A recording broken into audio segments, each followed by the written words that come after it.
সিলেটের কাশীপুর ইউনিয়নে বাইশা নদী পুনর্খনন কর্মসূচি উদ্বোধনের পর কথা বলছেন প্রধানমন্ত্রী তারেক রহমান। দেখে আসছি তারই অংশ বিশেষ।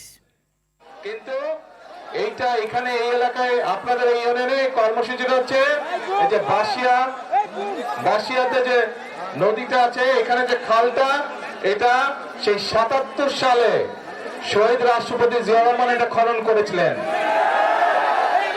তারপরে আবার এই খালটা চলতে চলতে খালটা এখন বন্ধ হয়ে গেছে না? এই খালটা আমরা কাটতে চাই। কেন কাটতে চাই? এই খালটা যদি আমরা কাটি, এই খালটা কাটলে প্রায়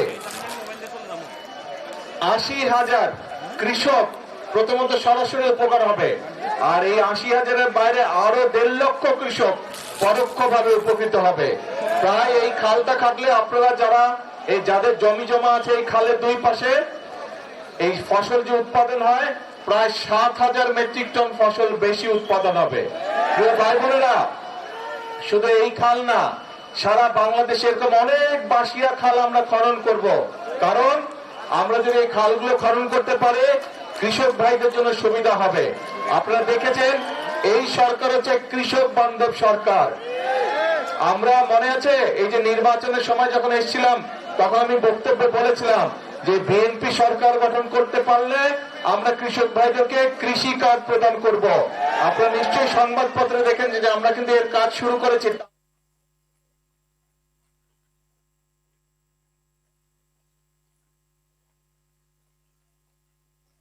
ভাইদেরকে আমরা কৃষক কার্ড পৌঁছে দেব। এই কৃষক কার্ডের মাধ্যমে